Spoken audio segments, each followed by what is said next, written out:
இப்ப வந்து நம்ம யூஸ் பண்ற ஒரு ப்ராடக்ட் மேனுஃபேக்சர் பண்ணி கொடுக்குறோம். அந்த ப்ராடக்ட்டை யூஸ் பண்ற கஸ்டமருக்கு எதுவும் ப்ராப்ளம் ஆச்சு அப்படின்னா பப்ளிக் லைபிலிட்டி இன்சூரன்ஸ் நம்ம எடுக்கலாம். அதே மாதிரி இப்ப வந்து lawyer, chartered accountant, doctor, consulting பண்றவங்களுக்கு எல்லாம் வந்து ப்ரொஃபஷனல் இண்டெம்னிட்டி இன்சூரன்ஸ் சொல்லிட்டு இருக்கு.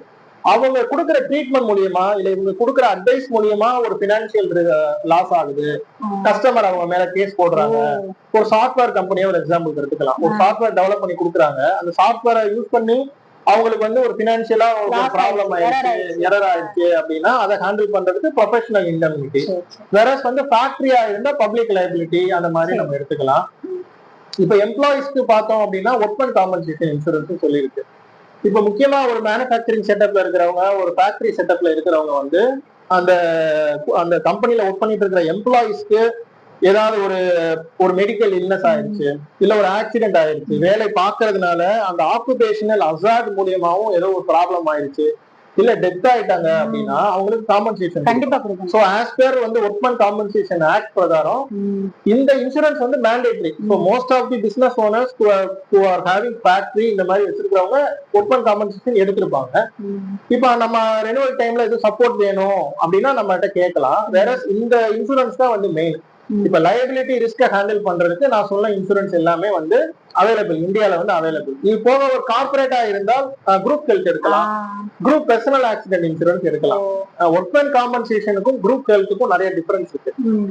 இப்ப குரூப் ஹெல்த்ன்றது வந்து ஒரு மாஸ்டர் பாலிசி.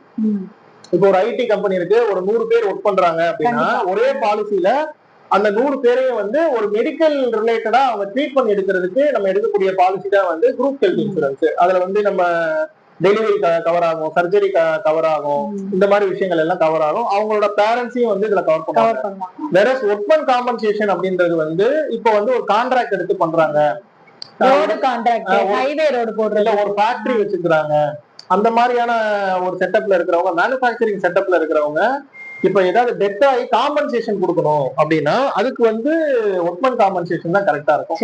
ஏன்னா அதுக்கு வந்து எப்படின்னா அதுல இப்ப லேபர் டைப் ஆஃப் பீப்புளும் ஒர்க் பண்ணுவாங்க, அட்மின் ரிலேட்டடா இருக்கிற பீப்புளும் ஒர்க் பண்ணுவாங்க. சோ அந்த மாதிரி செட்டப்ல இருக்கிறவங்களுக்கு ஒர்க்மேன் காம்பன்சேஷன் கரெக்டா இருக்கும்.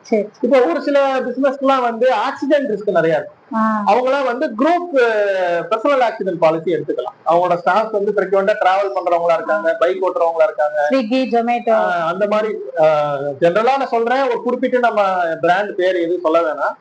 அந்த மாதிரி இருக்கிறவங்களுக்கு குரூப் பர்சனல் ஆக்சிடென்ட் இன்சூரன்ஸ் வந்து ஃபார் எக்ஸாம்பிள் வந்து இப்போ ஒரு ஆக்சிடென்ட்னால அவங்களுக்கு ஏதாவது ஒரு பாதிப்பு ஆயிடுச்சு அப்படின்னா ஒரு 50 லட்சம் கவரேஜ் கிடைக்கிற மாதிரி, இல்ல ஒரு 1 crore கவரேஜ் கிடைக்கிற மாதிரி அந்த மாதிரி பண்ண முடியும்.